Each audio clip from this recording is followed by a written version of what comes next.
जय भारत। मेरे भारत के सभी बहुजन बहनों भाइयों, सभी जाति के गरीब, दलित, आदिवासी, मुस्लिम,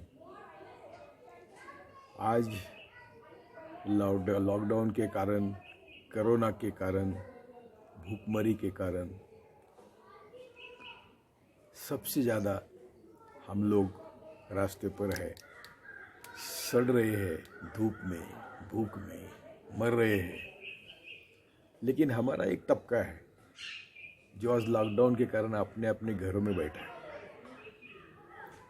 मैं उनको विनती करने के लिए ये वीडियो पर आया हूँ, क्योंकि यदि वो समझेंगे और उनके दिल में आप जो भोग रहे हैं उसकी संवेदना उनके दिल में होगी तो कुछ आगे काम बढ़ सकता है, क्योंकि आज उनको सोचने का उनके पास समय है।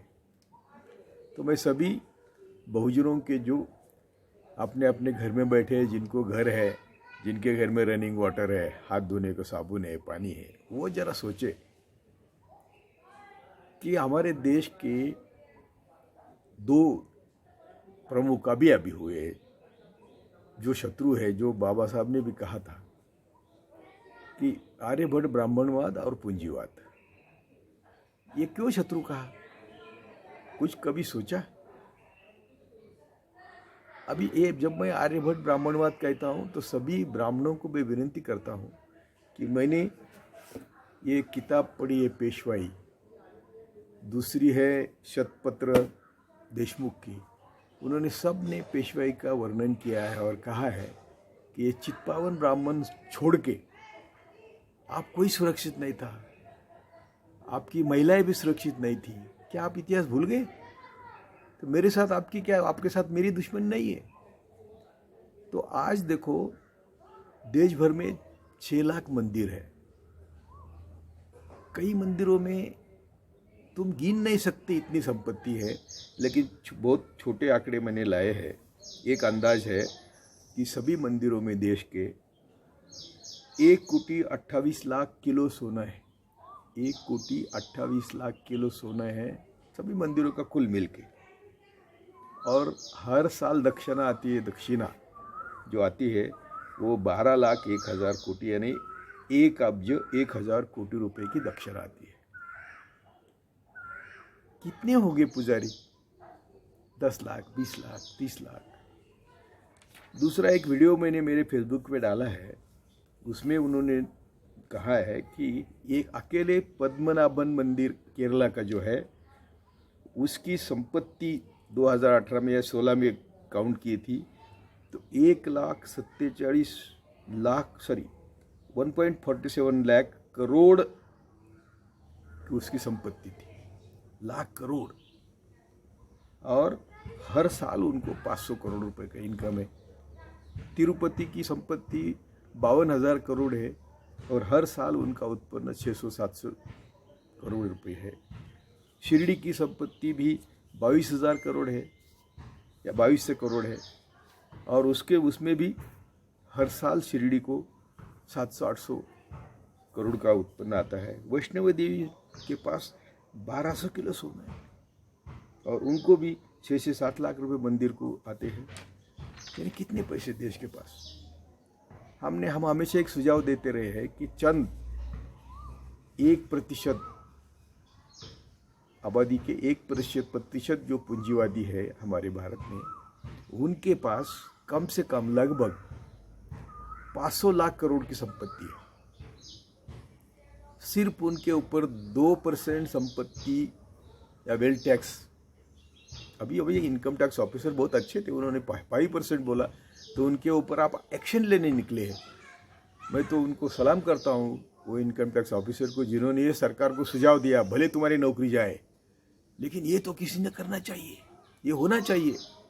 और ये अभी हो रहा है। तो जो घर में बैठे बहुजन हैं, जो फुले शाह अम्बेडकर की वजह से पढ़े लिखे हैं, मैं तो कई बार बोला हूँ कि यदि हम लोग पढ़ते नहीं तो हमारे भी पार्श्व भाग में मिट्टी जाती हर दिन। तो हम सब सोचे, जो इनकम टैक्स ऑफिसर सोच रहे हैं वो आपको नहीं सोचना आता है कि सिर्फ 2%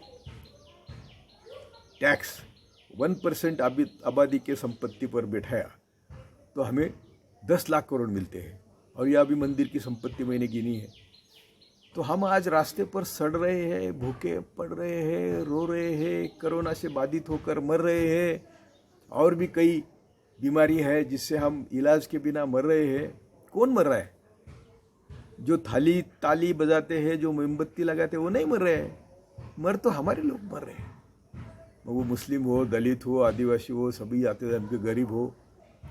तो उनके प्रति हमारे दिल में कुछ संवेदना है या नहीं? यदि नहीं है तो मुझे कुछ बोलना नहीं है, यदि है तो आज मौका है। आज मौका है। वो जो इनकम टैक्स ऑफिसर एसोसिएशन ने सरकार को दिया था उनको खोजो, मैं भी उनके पीछे पड़ा हूँ। तो ऐसे कई लोग हैं जिनको हम साथ लेके ये जो व्यवस्था है, आर्यभट्ट ब्राह्मणवादी पूंजीवादी व्यवस्था है, इसको धक्का दे सकते हैं। और क्या मांगते हैं हम? अरे पूंजीवादी की संपत्ति किसकी है? मंदिरों की संपत्ति किसकी है? जो भी होता है, जो भी समाज में पैसा आता है, वो कहाँ से आता है? मैंने कई बार कहा कि हमारा गरीब किसी भी देश पर बोझा नहीं है, किसी भी धरती पर बोझा नहीं है। वो जहाँ जाता है वहाँ काम करता है, 500 रुपये का काम करता है, आप लोग उसको 300 रुपये देते हैं, वहाँ 200 रुपये लुटते हैं। और जो सुबह से शाम तक खाता पीता है उसके ऊपर भी टैक्स भरता है। तो तुम्हारा बाप का क्या जाता है, वो रहता है इधर। तो ये जो हथकंडे अपना रहे हैं ये लोग, ये देखो, ये आर्यभट्टों का ही आर्मी है, शैडो आर्मी है। ये संविधान ने हमें, ये मैं जो बोल रहा हूँ, ये अधिकार मुझे संविधान ने दिया, लेकिन संविधान ने भी देने की जरूरत नहीं। जो मैं जिंदा इंसान हूँ तो ये मेरा बर्थ राइट है टू अभिव्यक्ति स्वातंत्र्य, बोलना, और जिसके खिलाफ बोलना है उसके लिए मैं नहीं बोल रहा हूँ, उसको जो करना है करे। लेकिन जिनके लिए बोल रहा हूँ उनके लिए बोलने का मेरा अधिकार है। संविधान ने तो अधिकार दिया है, आर्टिकल 19 है और एक प्रियम्बल है। प्रियम्बल में हमको अभिव्यक्ति स्वातंत्र्य, सभी स्वातंत्र्य दिए हैं। तो इसीलिए हम डर क्यों रहे हैं? और डरने जैसी बात कुछ नहीं। जब सत्य बोलेंगे, सच बोलेंगे, गरीबों के हित में बोलेंगे, तो किसी का बाप भी क्यों नहीं आता, उसको डरने की जरूरत क्या है? देखो तो अभी इतने पैसे होने के बावजूद मोदी ने एक बजट जाहिर किया कि बेटी बचाओ। बेटी बचाओ में जितना बजट सैंक्शन हुआ उतना ये हरामजादे ने सिर्फ अपनी खुद की जाहिरात करने के लिए खर्च किया। अभी कोरोना में हम लोग मर रहे हैं, तो कोरोना में बार बार आता है, अभी तक उसका बजट हो गया है 32 करोड़ 30 लाख का एडवर्टाइजमेंट का बजट हुआ है। तो ये किसके लिए करता है? ये खुद की लाल करने के लिए तुमको चूसता है और तुमको देता तो कुछ नहीं। तो भी उसके बहुत आंधे भोगते हैं, बोलते हैं कि अभी तो कोरोना के बाद तो मोदी और जोर से आएगा। तो ये जो हम लोग घर में बैठे हैं, ये इसका परिणाम है। वो ये बोलने वाले जो है ना, गधे हैं, उनको समझता नहीं, उनके भी पिछवाड़े में मिट्टी जाएंगे। अभी ठहरो तो इसीलिए आज मैं जो घर में बैठे बहुजन है उनके लिए मैं यहाँ वीडियो पर आया हूँ और उनको विनती करता हूँ कि पढ़ो। कई बच्चे बोलते हैं हमने क्या पढ़ना है? अरे फूले पढ़ो, अंबेडकर जी पढ़ो। अंबेडकर तो जिंदगी भर पढ़ेंगे तो ख़त्म नहीं होगा। छत्रपति शाहू पढ़ो, सयाजीराव गायकवाड़ पढ़ो, विठल राम जी शिंदे पढ़ो। कई बातें पढ़ने के लिए खूब है। संविधान पढ़ो, पेशवाई के बारे में पढ़ो, छत्रपति शिवाजी का सही इतिहास पढ़ो। पढ़ने के लिए बहुत किताबें हैं। बच्चे बोलते हैं हम क्या पढ़े? मुझे पूछते हैं मैसेज पे, मैं उनको बोलता हूँ कि इतना पढ़ने के लिए है। तुकाराम महाराज कहते हैं, पाहिजे तो कळवळा मग बळा काय उणे। जहाँ चाह है वहाँ राह है। बहुत है पढ़ने के लिए। और मैं गौतम बुद्ध से, कबीर, संत रोहिदास, संत तुकाराम, से संत गाडगे तप के संत मानता हूँ। उन्होंने जो ईश्वर बोला वो मानता हूँ। विवेकानंद और इनका सबका कहना था कि हमारे ईश्वर होने चाहिए गरीबों को खाना,